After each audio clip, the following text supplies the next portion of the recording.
کہ کیا ہو کہ انسان کے جسم میں کھربوں جراثیم ہوتے ہیں، جب خون میں اللہ اللہ جاتا ہے تو وہ بھی اللہ اللہ کرنا شروع کر دیتے ہیں. تو بتاؤ وہ ثواب کس کو ملے گا؟ نعرہ سرفراش، سرفراش، سرفراش. جب کسی کے نس نس میں نور چلا جاتا ہے، پورے خون میں نور چلا جاتا ہے تو وہ نور بن جاتا ہے. لوگ تو حضور پاک کو بھی نور ماننے سے قاصر ہیں، لیکن عام آدمی جس کے نس نس میں نور چلا جائے وہ نور بن جاتا ہے. وہ جو پہلا طبقہ ہے تسبیح والا، وہ مسلمان کا ہے. آپ دن رات تسبیح پڑھتے رہیں، نوافل پڑھتے رہیں، ان کا تعلق ظاہر سے ہے. آپ مسلمان ہیں، آپ مومن نہیں ہو سکتے. مسلمانوں میں 72 فرقے ہیں. زبان سے سارے کلمہ پڑھتے ہیں، اس وجہ سے زبانی سارے ایک ہیں. دل سے تو ایک نہیں ہے نا، دل سے تو ایک دوسرے کے مخالف ہیں. اور مومن ان کی زبان بھی کلمہ پڑھتی ہے اور دل بھی کلمہ پڑھتا ہے. تو مومن کی تشریح ہے. اعراب نے کہا ایمان لے آئے، اللہ تعالیٰ نے فرمایا نہیں، ان کو کہو صرف اسلام لائے. مومن تب بنو گے جب نور تمہارے دل میں اترے گا. اگر آج کا مسلمان دل سے بھی کلمہ پڑھ لے تو پھر فرقہ واریت ختم ہو گئی نا. زبان سے بھی ایک، دل سے بھی ایک. پھر مومن نہیں کہتا ہے میں سنی ہوں، میں شیعہ ہوں، میں وہابی ہوں.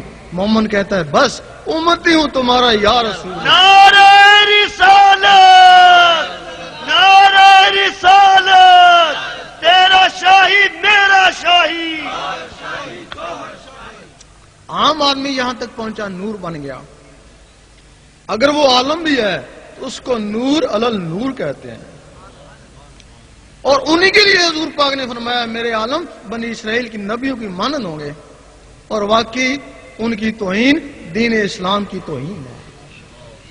اگر ان کی توہین کرو گے تو تم نے اسلام کی توہین کری. تو اسلام کی توہین کون کرتا ہے؟ مسلمان تو نہیں کرتا. انہی عالموں نے کافروں کو مسلمان بنایا ہے. اگر مسلمانوں میں کہیں فتنہ کھڑا ہوا فوراً پہنچے، جا کے مٹایا. ان کو عالم ربانی کہتے ہیں. اور جو عالم اس علم باطن کے بغیر ہیں ان کو عالم زبانی کہتے ہیں، عالم سو بھی کہتے ہیں. اور ان کے لیے حدیث شریف ہے کہ جہل عالم سے ڈرو اور بچو. صحابہ نے پوچھا عالم بھی اور جاہل بھی، کہ جس کی زبان عالم اور دل سیاہ یعنی جاہل. یہ عالم کافروں کو مسلمان نہیں بنا سکے، کافروں کو مسلمان نہیں بنا سکے، لیکن مسلمانوں کو کافر کہہ سکتے ہیں. ان عالموں نے فتنے مٹائے اور یہ روز ایک نیا فتنہ کھڑا کر دیتے ہیں. اب وہ پہلا درجہ مسلمان، پھر مومن، پھر عالم باعمل، اس کے بعد پھر ولایت شروع ہوتی ہے.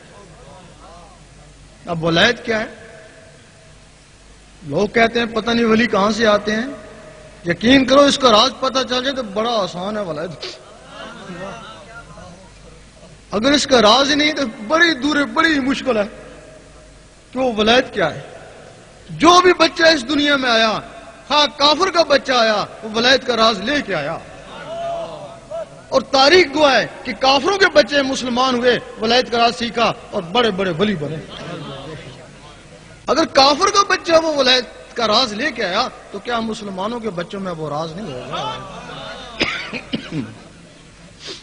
آپ نے دیکھا ہوگا رات کو سوتے ہو دوسرے شہر میں گھومتے ہو، خواب میں تم نہیں ہوتے لیکن تمہارے اندر کی کوئی چیز ہوتی ہے. وہ نفس ہے، وہ شیطانی چیز ہے، وہ شیطانی محفلوں میں گھومتی رہتی ہے. باقی جو چیزیں ہیں وہ تمہاری نسوں میں چپٹی ہوئی ہیں، سو رہی ہیں. جب اللہ کا نور ان نسوں میں پہنچا، ان تک پہنچا تو وہ بھی بیدار ہو گئی. جب وہ بیدار ہو گئی انہوں نے اندر اللہ کرنا شروع کر دی. ان کی اللہ اللہ سے تمہارے میں شعور آ گیا، نور کا شعور آ گیا. اب تم نے خواب میں دیکھا حضور پاک کے روزے کے گرد منڈلا رہے ہو، خانہ کعبہ کا طواف کر رہے ہو، تو ولیوں کی درباروں کی طرف تمہارا رخ ہو گیا. وہ ان چیزوں سے جو اندر بیدار ہو گئی. ان کی غذا گوشت روٹی نہیں ہے، ان کی غذا اللہ کا نور ہے. ہر وقت اللہ اللہ ہو رہی ہے، اللہ اللہ کے نور سے ان کی پرورش ہو رہی ہے۔ 12 سال لگے، وہ مخلوقیں ہیں جس طرح جن فرشتے ہیں، 12 سال لگے، وہ بالکل بالغ ہو گئی۔ اب تم نے سوچا دیکھیں حضور پاک کیا کر رہے ہیں، تم نے سوچا وہ اس سینے سے نکلی حضور پاک کے قدموں میں پہنچ گئی۔ اس وقت بلے شاہ نے فرمایا لوکی 5 ویلے عاشق ہر ویلے، لوکی مسیتی عاشق قدمہ۔ جو لوگ 5 رب کو یاد کرتے ہیں ان کی انتہا مسجد ہے، با جماعت ہو جائیں گے اور کیا کریں گے۔ لیکن جو لوگ اس کے ساتھ ہر وقت اللہ اللہ بھی کرتے ہیں وہ تو حضور پاک کے قدموں میں پہنچ گئے، قدموں میں پہنچ گئے، نوازے تو گئے۔ نعرہ تکبیر، نعرہ رسالت، بن کے مست ملنگ رہیں گے۔ اب تم نے سوچا کہ دیکھیں اوپر کیا ہو رہا ہے، تم نے سوچا وہ سینے سے نکلی اوپر پرواز کر گئی۔